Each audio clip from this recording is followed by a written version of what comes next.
very last section that we have to talk about in geometry is circles in the coordinate plane.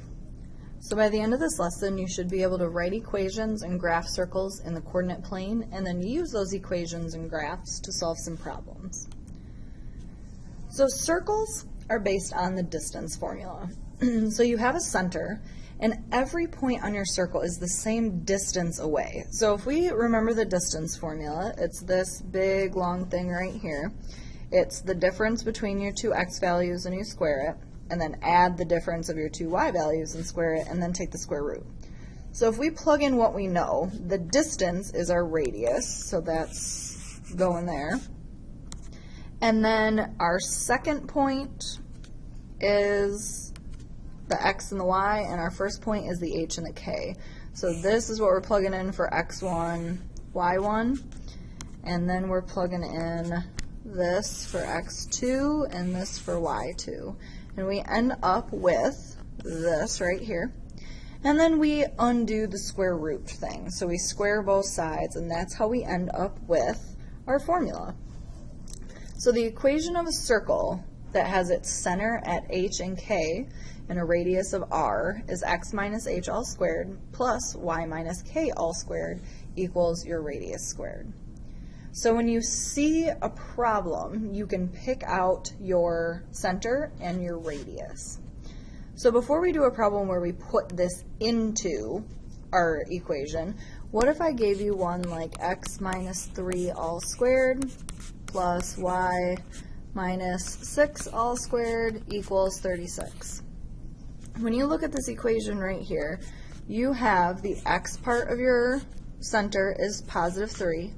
The y part of your center is positive 6, because it's always opposite what's inside of here.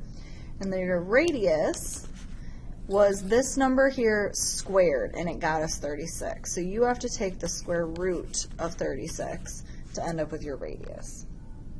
So now let's do this backwards. I'll give you the point, and you have to plug it into the equation. So remember the formula is x minus h all squared plus y minus k all squared equals our radius squared. So plug in what we have. We have x minus the x in our point, which is 2, plus y minus the y in our point, which is 2. And it equals our radius squared. So 4 squared is 16. This is the equation for that circle. So let's try one that's a little harder. We want an equation of circle K that passes through J and has a center at 1, negative 8. So if this is our center, this is what we're going to plug in for the H and the K, the Y. So we have x minus the x in our point plus y minus the y in our point, and if I subtract a negative 8, I'm really adding 8, equals our radius squared.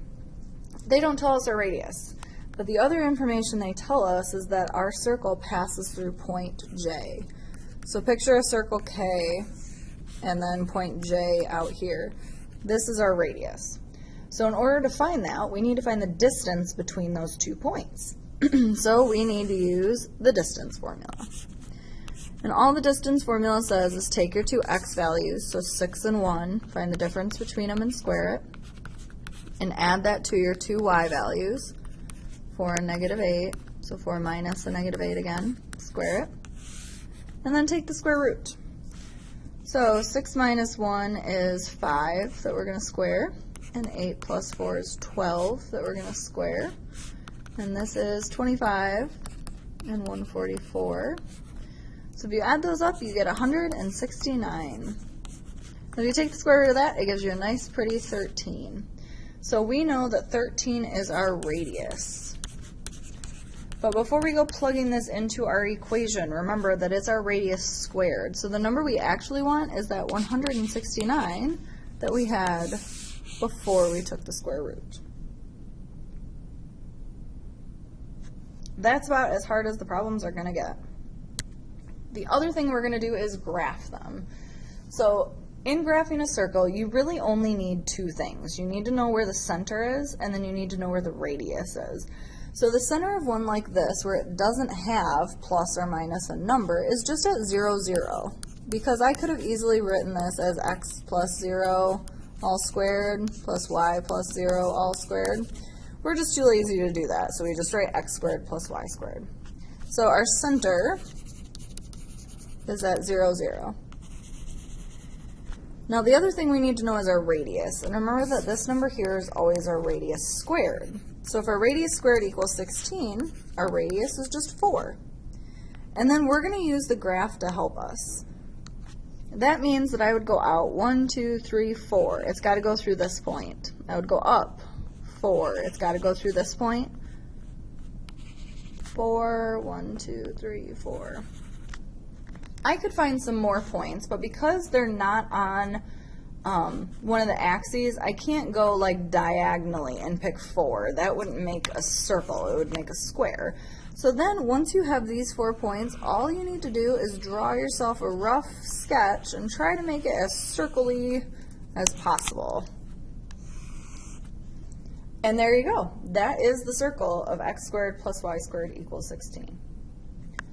So let's do one where the center is not at 0, 0. So the first thing you got to find is your center. Remember, it's the opposite of what's in with x, opposite of what's in with y. So over 1, 2, 3, down 1, 2, 3, 4. And then your radius is the square root of 9, which is 3.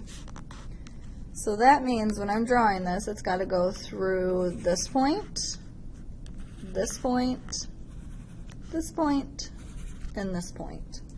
And then we'll make it as circle-y as possible. And that's it. You should be able to write equations and graph circles in the coordinate plane, and then we'll be doing this stuff tomorrow in class. And that's it. You have made it through an entire year of listening to lectures at home. Congratulations. Make sure you write down any questions that you have, and we can go over them tomorrow in class. Enjoy your night.